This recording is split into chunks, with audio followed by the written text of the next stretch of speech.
Oke guys, welcome back to Daily Charting with Toshi, di mana kita akan daily chart your favorite cryptocurrencies. Oke, dan sekarang kita masuk ke DCWT sesi kedua, di mana di sesi kedua ini fokus kita akan lebih ke pembahasan, komen, dan juga charting altcoins ya. Buat lo yang pengen langsung ke charting altcoins, boleh di bagian belakang ya, karena most of the video akan lebih ke pembahasan komen. Jadi sekali lagi buat lo yang pengen langsung charting altcoins, bisa di bagian belakang. Hari ini kita akan charting Cardano, BNB, dan Atom ya. Untuk economic calendar hari ini jangan lupa ya, nanti malam kita akan ada dua data penting. Yang pertama adalah core retail sales dan yang kedua adalah retail sales. Dua-duanya sama-sama di jam 8:30 malam. Jadi buat lo yang punya posisi futures dekat-dekat jam segini, pertimbangkan untuk tutup posisi. Just in case volatility-nya tidak sesuai dengan harapan kita ya. Buat yang agresif, minimal pasang SL ya. Oke. Untuk Bitcoin dominance kita nggak bahas sekarang ya, karena kita sudah bahas di video sebelumnya. Buat lo yang penasaran mengenai Bitcoin dominance, gimana nih bang ya, altcoin sekarang kayak kayak habis bensin ya, silakan boleh nonton di video gue yang sebelumnya, udah gue upload tadi jam berapa ya, 4:30 mungkin ya, itulah ya, lo bisa cek lah ya. Oke, sekarang kita akan bahas dulu pembahasan komen. Yang pertama dari Imam M-nya 3 ya. Bang, kira-kira butuh suku bunga berapa persen ya biar balance sheet nggak turun terus? Sebenarnya gini ya, kalau mau dibilang ada korelasi langsung enggak ya, karena kalau kita di sini BTC gitu ya, dia bisa aja interest rate-nya turun dulu gitu ya, sampai udah rendah banget baru naik balance sheet-nya juga bisa ya. Ya kayak kita lihat di sini aja langsung datanya ya. Datanya interest rate bisa aja kayak dulu udah terjun payung duluan ya. Udah terjun payung duluan ya. Nah, di sini baru pelan-pelan ngikut balance sheet. Ya, jadi nggak ada patokan spesifiknya di berapa, karena ya lagi-lagi ya, nggak setiap satu cycle tuh sama juga. Kayak dulu interest rate paling tinggi itu di angka berapa nih? Di angka 2,5 ya. Nah, sementara di cycle ini interest rate sampai ke 5,5 begitu. Jadi lagi-lagi nggak ada patokan. Sebenarnya yang lebih mempengaruhi adalah ekonomi di US dan juga kebijakan dari Trump yang ya, dan selain dari kebijakan juga seberapa besar influence si Trump, karena sebenarnya kalau mau ngomong yang menentukan adalah the Fed, bukan si Trump ya. Tapi kita tahu di kampanyenya Trump bilang akan menurunkan interest rate, lalu meningkatkan balance sheet. Nah, itu lagi-lagi sebenarnya harus dia menginfluence si Jerome. Nah, si Jerome-nya mau ke-influence atau enggak sama dia, tergantung. Ya lagi-lagi politik itu, politik di US. Ya kita lihat aja siapa yang lebih kuat gitu at the end of the day begitu. Kalau sampai sama seperti di 2016 di mana waktu itu Trump jadi presiden, ya siap-siap ya, di masa-masa itu liquidity luar biasa mengalir dan saham, kripto semuanya subur gitu ya. Next. Wah, thank you nih dari Nandi Kusuma ya untuk super thanks-nya, thank you. Next dari Bro Andri Tiono, makasih oleh-oleh Mak Toshi, pulang liburan BTC all time high lagi. Iya nih, lama-lama ya, kayaknya setiap kali gue liburan dikasih all time high. Berarti kayaknya gue harus sering-sering liburan nih ya. Nanti bear market gue sekalian libur aja, siapa tahu ngepam ya. Nah, ini bercanda ya, bercanda. Soalnya udah 2 kali nih gue liburan malah ngepam ya. Selanjutnya dari Jatin Balbalan TV. September 2024 saya baru masuk kripto dengan niat investasi, menyisihkan dari sisa gaji. Tapi sebelumnya di 2021 saya pernah masuk kripto, cuman saat itu masih kurakan, gak ngerti ilmu dan gak mau cari ilmu. Makanya sekarang jauh lebih selektif terjun di kripto, mencari ilmunya dan yang jelas memahami resikonya. Mantap, ini luar biasa ya. Sampai akhirnya 2 bulan lebih mengikuti channel Mak Toshi. Awalnya modal saya banyak dibelikan di altcoin semua. Untungnya altcoin yang saya miliki hampir 50% di ETH. Untung ya, nggak yang aneh-aneh ya. Dan sisanya hampir 25% di PP. PP untung 200% dari modal dan sudah take profit. Dan mulai nyicil di ini kayaknya DCA di BTC dari keuntungan PP. Porto saya mulai stabil Mak dan bahkan terus tumbuh. Thanks untuk ilmunya. You're welcome. Wah, mantap ya. Jadi mungkin awalnya keberatan di alts ya, tapi untungnya alts yang dipilihnya bukan yang aneh-aneh ya. Lu nggak milih yang aneh-aneh tuh udah puji Tuhan ya, karena ya lu tahu sendiri ya, di awal-awal 2024 banyak sekali ya bisikan-bisikan ya, wah beli ini jadi berapa M, beli berapa juta jadi berapa M ya. Untung nggak beli yang itu ya, karena masih minus gede ya. Ya, jadi yang gue suka lagi apa, udah profit dari ETH, profit dari PP, nah mulai digeser ke BTC untuk rasio yang tepat. Mantap ya, ini luar biasa dari Bro Atusis nih, kayak Jatin mungkin ini ya Bro mungkin ya. Mantap, mantap, mantap, love it ya. Tinggal lihat terus diusahakan BTC jadi fondasi kita supaya tenang. Kalau sampai amit-amit gagal TP, BTC-nya masih bisa nahan begitu ya. Di cycle selanjutnya masih bisa nahan. Ya, tapi semoga sih nggak gagal TP ya. Itu lebih idealnya nggak gagal TP. Next. Dari Dandi Surya Dharma, channel yang lain bukan kasih edukasi, malah mau goreng. Makasih edukasimu bro, you're welcome ya. Jangan menggoreng-menggoreng ya, kita edukasi aja, data, fakta, statistik ya. Next dari RF Taufik Ismail ya. Kotoshi, saya stop di CBTC, dapat average di 55.000. Kapan waktunya all in TP? Gua TP nggak all in ya, gua TP berkala. Biasanya gua TP saat terjadi weekly close di atas dari upper band. Tapi ya kalau terlalu dekat dengan TP sebelumnya berarti nggak TP ya. Kalau kondisi sekarang tuh berarti dia plus 50% dari TP sebelumnya dan dia weekly close di atas dari bukan BSB tapi di atas dari upper band ya. Nah, itu kita bisa pertimbangkan TP lagi gitu ya. Oke. Next dari Dewa Bahu. Oke, namanya unik ya. Makasih saran DCA-nya bro. Tapi duit udah habis, nggak bisa ikut FOMO beli. Ya bagus lah, jangan ikutan FOMO beli ya. Beli itu waktu di support. Nunggu gajian aja, beli lagi. Sukses bang, Toshi channelnya. Mantap ya. Semoga gajinya cepat ya, cairnya dan bisa beli di support ya. Next. Wah, hati-hati ya, ini makin banyak spam. Ini scam nih ya, hati-hati jangan sampai tergoda nih ya. Banyak banget. Wah, gila. Oke. Hati-hati pokoknya ya, semakin banyak spam yang scam seperti ini ya. Gila, pegel juga jadi gua. Oke, nyaris kelewat ya. Dari Jumani Dolits. Betul banget bang, aku nyangkut di 2021 Sandbox dan Sushi. Sampai sekarang aja belum kejemput, masih minus 75%. Dulu belinya di pucuk, enggak aku DCA karena terlanjur sebel. Nah ya ini dia nih ya. Dapat juga ada bukti nyatanya begitu. Memang dari cycle ke cycle itu dari cycle ke cycle altcoins tuh banyak sekali yang tumbang begitu. Jadi ya kalau mau kesarnya benar-benar berpikir jangka panjang ya BTC. Paling ya secondary-nya ya ETH, that's it. Yang lain masih butuh pembuktian lebih panjang lagi begitu. Ya jadi jangan sampai mau kemakan dengan begini. Waduh, misalkan minus gede. Tenang aja, holder is winner katanya. Iya di BTC, bener. Setuju banget kalau BTC Ethereum holder is winner. Di altcoin lain itu masih tanda tanya besar. Begitu. Apakah dia akan jadi winner atau enggak? Banyaknya enggak. Begitu ya. Buat lo yang penasaran statistiknya, bukan statistik lah. Faktanya seperti apa boleh nonton di video mengenai Bitcoin Dominance yang sudah gue upload tadi ini. Nah, gue membahas dengan cukup detail. Alts itu tidak seindah yang orang pikir gitu. Nggak semuanya cuma manis-manisnya aja. Ada juga pahitnya ya. Next dari Shelly 2024. Tanya dong kalau dari periode-periode dulu setelah pesta alt season selesai dan masuk ke bear market, BTC yang kita pegang diapain? Ditp seluruhnya apa gimana? Makasih penjelasannya. Wah, ini ada dari Bro Teloga nih. Dia bantu jawab ya. Institusi Amas State udah masuk ke BTC. Kemungkinan besar drawdown BTC nggak sebesar bear market siklus yang dulu. Bener, setuju ya. Kemungkinan besar seperti itu. Tapi nggak bisa pasti ya. Kemungkinan seperti itu. Kalau duit dingin mah hold aja di BTC-nya.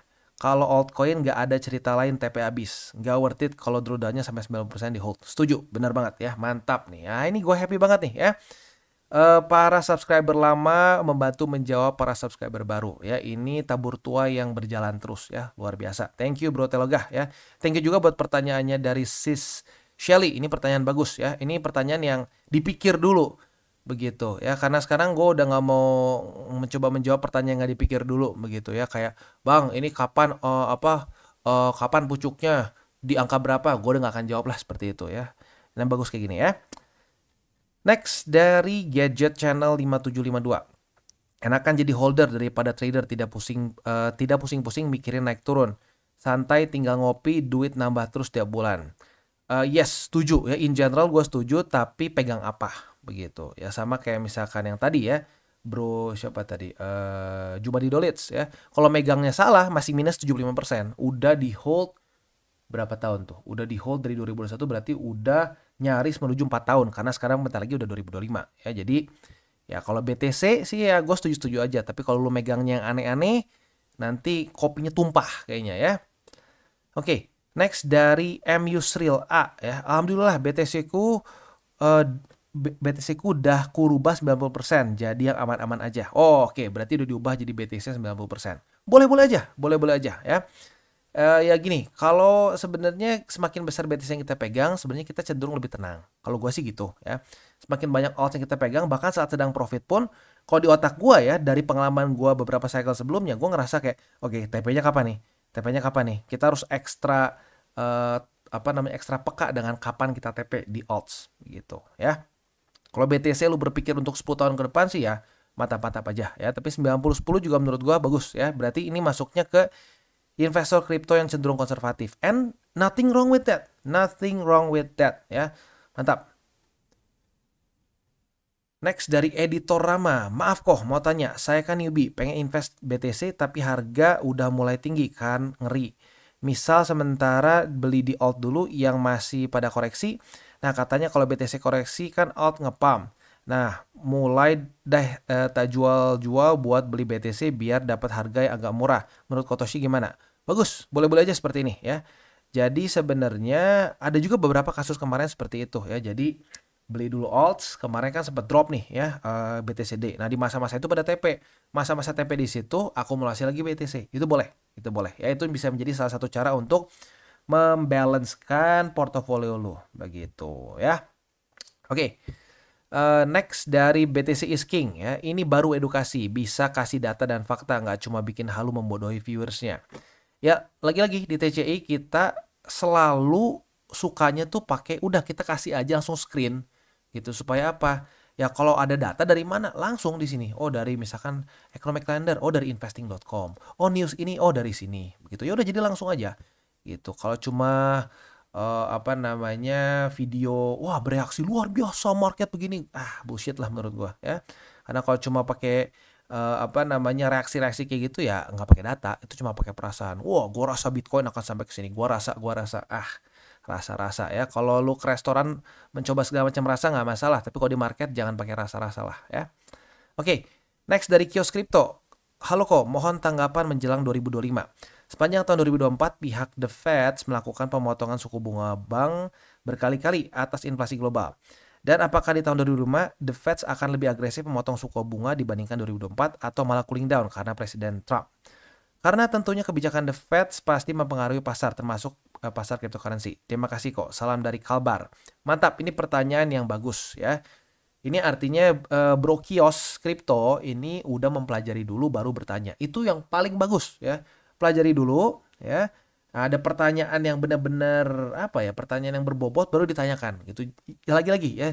Jangan bertanya kayak BTC di tanggal berapa topnya. Oh BTC akan stop di angka berapa tepat. Nggak ada yang bisa tahu gitu ya. Nah pertanyaan seperti ini berarti kan bagus nih. Udah informasinya dimakan dulu, dicerna. Nah masih ada yang bingung ditanyakan lagi. Mantap ya. Oke, di 2025 ya kemungkinan besar The Fed akan cenderung lebih ngerem.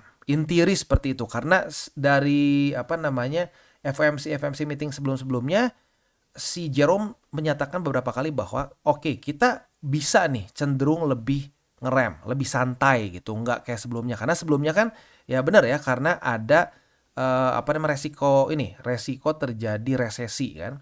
Nah, tapi The Fed belakangan ini ngomong bahwa kemungkinan resesi kecil, semakin kecil gitu ya. Jadi ya sebenarnya dengan ekonomi US membaik itu bisa membuat The Fed ngerem.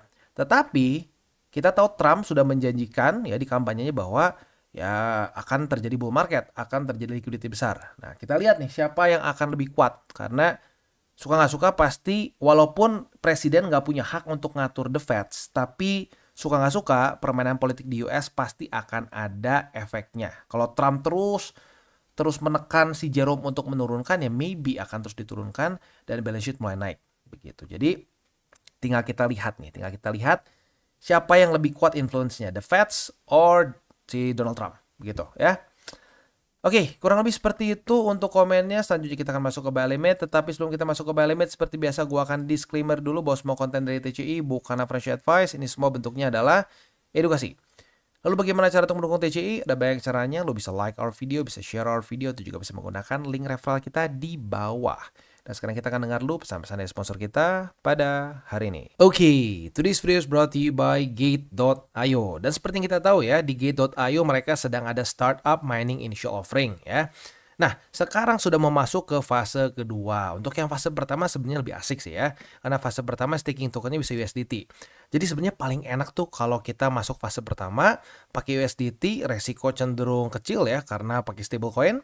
Dapat si tokennya, udah gitu masukin fase kedua, itu paling asik ya. Tapi buat lo yang mungkin ketinggalan fase pertamanya, mau ikutan fase kedua ya nanti mungkin saat dia sudah listing dalam 23 jam lagi, lo bisa beli ya. Setelah itu lo stakingkan di sini ya. Atau alternatifly juga bagi lo para pengguna Gate.io dan juga pemilik dari GT ya atau GT token, lalu juga bisa pakai si GT token ini untuk bisa mendapatkan staking rewards atau mining rewards di sini ya.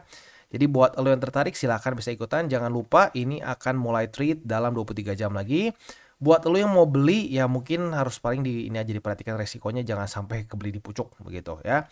Buat lo yang sudah ikutan fase pertama asik, udah dapat GLS-nya, tinggal masukin di fase kedua jadi dua fase asik ya. Oke, itu kurang lebih untuk event yang sedang berjalan di Gate.io dan tentunya akan nanti ke depannya semakin banyak lagi event-event yang ya tentunya event untuk si yang mining ini ya, untuk si startup akan semakin banyak ke depannya ya karena liquidity semakin besar di market ya. Jadi pastikan buat lo yang pengguna Gate.io bisa terus mengikuti startup mereka ya. Dan jangan lupa buat lo yang belum punya akun di Gate.io, pertimbangkan untuk menggunakan link referral kita di bawah. Dan kita masuk ke Cardano. Untuk Cardano sebenarnya kemarin itu ada setup posisi short ya, cuman gua nggak ada slot buat bikin DCWT sesi kedua ya, jadi ya kita belum bahas. Tapi buat lo yang punya SOP yang sama seperti TCI, berarti udah profit nih ya. Buat lo yang sama, retest 1, retest 2 di EMA 20, kebuka posisi short, target TP di 1,067. Nah, berarti lo dalam keadaan yang sudah profit ya, sudah kena target TP, profit sebesar 4,12%. Nah, hari ini kita sudah bisa buka posisi long karena sudah terjadi retest 1, retest 2 di 1,067. Nah, target TP-nya di EMA 20. Tapi ingat, kalau sudah dekat-dekat jam setengah 9 malam masih belum kena target TP di EMA 20, pertimbangkan untuk tutup posisi. Just in case volatility-nya tidak bersahabat pada hari ini. Begitu ya. Oke, posisi spot. Posisi spot di 1,067, lalu di 0,942 dan di MA 50 yang di angka 0,821 ya. Next kita masuk ke BNB. Untuk BNB kita bisa lihat di sini kita sudah punya posisi long karena sudah terjadi retest 1, retest 2 di angka 717,5.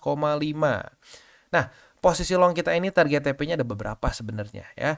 Yang paling konservatif boleh pertimbangkan di 726,1 ya.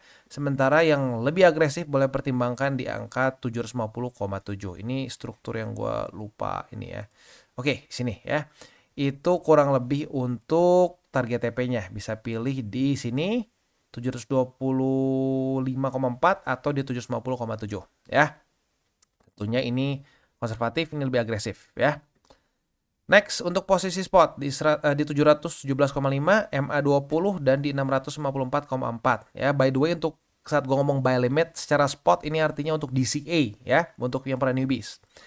Next kita geser ke Atom. Untuk Atom kita dapat posisi short belum ya. Kita dapatnya posisi long, retest 1, retest 2 ya.